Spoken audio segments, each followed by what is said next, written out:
Hello friends, welcome to my YouTube channel cooking journey with ફ્લેવરમાં હું મેઘા પંચાલ આપનું સ્વાગત કરું છું। તો આજે આપણે બનાવીશું ગાજરનો હલવો। તો ચાલો બનાવવાની શરૂઆત કરીએ। ગાજરનો હલવો બનાવવા માટે આપણે વાડકામાં 3 થી 4 ચમચી ઘી એડ કરીશું। ઘી ગરમ થઈ ગયું છે। હવે આપણે એમાં ગાજરને મેં છીણી લીધી છે, ધોઈ અને છીણી લીધી છે। એ ગાજરને આપણે એડ કરીશું। હવે આપણે ગાજરને શેકી લઈશું। જે ગાજરની અંદરનું પાણી છે એ બળી ના જાય ત્યાં સુધી આપણે ગાજરને શેકીશું। ગાજરને શેકાતા આશરે 10 થી 12 મિનિટ થઈ છે। ગાજર ઓરેન્જ રંગની થઈ ગઈ છે અને અંદર જે પાણી હતું એ પાણી બળી ગયું છે। હવે આપણે આ સ્ટેપ ઉપર ખાંડ એડ કરીશું। ખાંડ આપણે જરૂરિયાત મુજબ લઈ લઈશું। જેના ઘરમાં મીઠું જે રીતે ખવાતું હોય એ રીતે આપણે ખાંડ એડ કરીશું। હવે આપણે મિક્સ કરી લઈશું। આપણે હલવામાં દૂધ ઉમેરતા પહેલા જ ખાંડ ઉમેરીશું, કારણ કે જે આ ખાંડ ઉમેરી છે એના લીધે ગાજરમાં મીઠાશ આવી જશે અને ખાંડનું પાણી પણ બળી જશે। ત્યાર પછી આપણે દૂધ ઉમેરીશું। ખાંડ ઉમેર્યા પછી આપણે ગાજરને શેકાવા દઈશું। અંદર જે પાણી નીકળે છે એ પાણીને આપણે બાળી લઈશું। ત્યાં સુધી આપણે એક પેસ્ટ બનાવી લઈશું।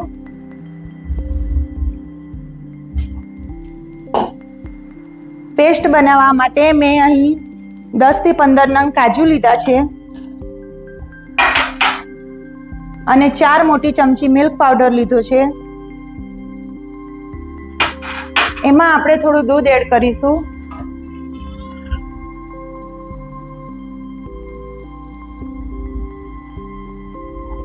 હવે આપણે આને ગ્રાઇન્ડ કરી લઈશું। આ રીતે આપણે પેસ્ટ બનાવી લેવાની છે। આ પેસ્ટ હલવામાં એડ કરવી એ ટોટલી ઓપ્શનલ છે, પણ આપણે એડ કરીએ તો આનાથી હલવાનો ટેસ્ટ અને હલવામાં એક રિચનેસ મળે છે। એના લીધે આપણે આ પેસ્ટને આપણે હલવામાં એડ કરીએ છીએ। આપણે વચ્ચે વચ્ચે હલવાને હલાવતા પણ જશું। આપણે જે ખાંડ એડ કરી હતી એનું આવી રીતે પાણી છૂટું પડે છે। આ પાણી આપણે બધું જ બાળી દેવાનું છે। ત્યાં સુધી આપણે ગાજરને શેકી લેવાની છે। ગાજરને શેકાતા આશરે 15 થી 20 મિનિટ જેવું લાગશે। ખાંડનું બધું જ પાણી બળી ગયું છે। હવે આ સ્ટેજ ઉપર આપણે દૂધ એડ કરીશું। આ રીતે એકદમ ગાજર કોરી પડી ગઈ છે। હવે જ આપણે દૂધ એડ કરીશું।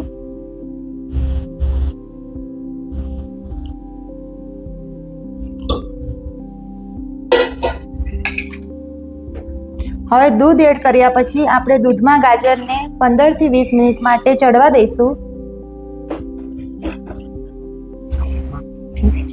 દૂધ એડ કર્યા પછી 15 થી 20 મિનિટ થઈ છે। દૂધનો ભાગ આટલો બળી ગયો છે।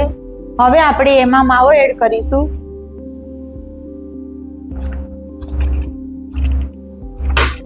અને મિક્સ કરી લઈશું।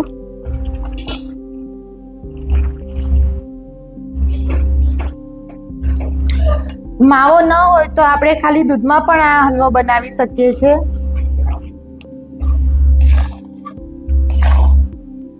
માવો એડ કર્યા પછી પણ આપણે હલવાને 15 થી 20 મિનિટ માટે ચડવા દઈશું।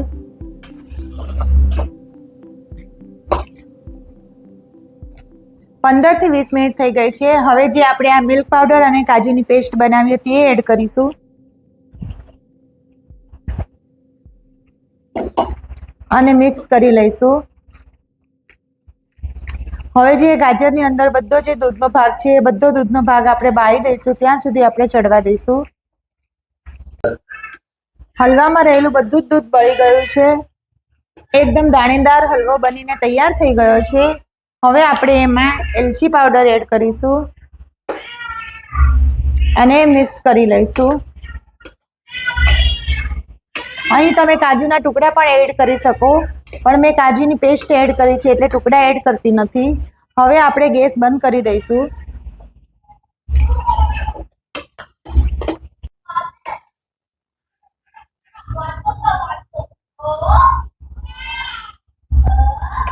તો ગાજરનો હલવો બનીને તૈયાર છે। જો રેસીપી ગમી હોય તો વિડીયોને લાઈક કરજો, શેર કરજો અને સબસ્ક્રાઇબ કરજો કે જેથી તમને મારી આવી અવનવી રેસીપી જોવા મળે। તો ફરીથી મળીશું એક નવા જ વિડીયોમાં। Bye bye.